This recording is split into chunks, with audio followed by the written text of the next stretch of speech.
쌤은 지금 3주차 영상을 찍고 있는데요. 집에서 공부하는데 어려움은 없는지 마음이 좀 쓰이네요. 이렇게 되면 1단원은 전부 온라인으로 학습을 마치게 되는데 염려가 되는데 문제 많이 풀어보고 자신의 것으로 모두 소화하는 시간을 꼭 갖고 있을 거라 믿겠습니다.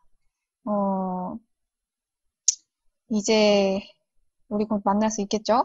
어, 이번 주 학습 시작을 할 건데요. 등비급수의 수렴 발산. 어, 그 수열에서도 등비수열만 따로 보았듯이 급수에서도 등비급수만 따로 또 볼 거예요. 왜일까요?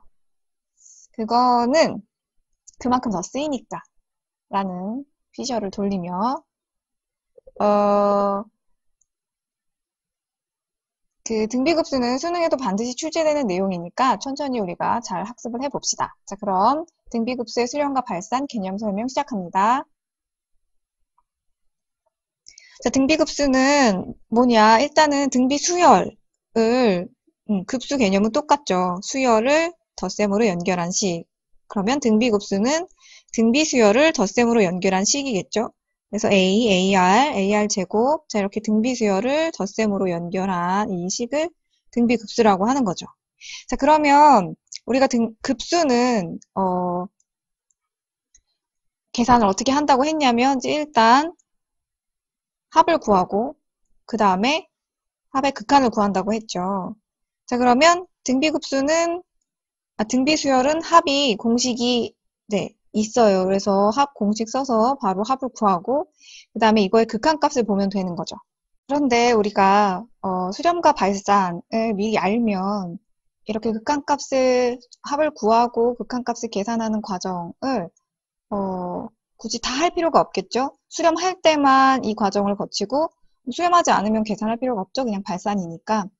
자, 그러면 언제 수렴할 것인가를 생각을 해볼게요. 우리가 이미 급수에서도 언제 수렴할지 안 할지를 따지는 거를 하나를 배웠어요. 뭐냐면 수열의 극한이 0이 아니라면 급수는 합이기 때문에 합이 멈출 수 없다라고 배웠죠. 그러니까 등비수열 자체가 극한값이 0이 아니면 급수는 절대 수렴을 하지 않는다는 거예요. 그러면 우리가 등비수열의 극한은 뭐가 결정한다고 했냐? 공비가 결정을 한다고 했죠. 여기서 어, 극한이 0으로 가는 경우는 딱 하나가 있었어요. R이 1보다 작을 때. 그러니까 곱하는 수가 1보다 작을 때만 극한값이 0이 되는 거였죠.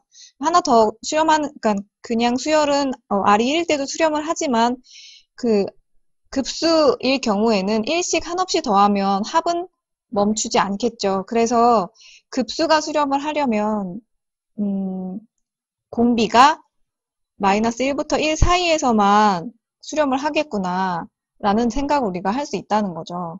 그래서 등비급수일 경우에는 공비를 확인을 해서 공비가 마이너스 1부터 1 사이에 들어간다. 그러면 그때는 합을 구하고 극한값을 계산을 해주면 된다가 되는 거죠. 그렇지 않을 경우에는 계산할 필요가 없죠. 발산을 할 거니까.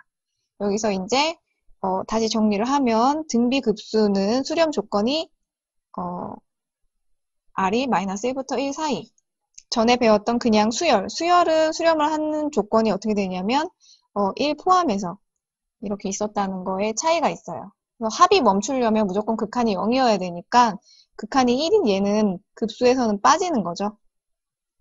네, 이렇게 비교해서 기억을 해주면 될 것 같아요.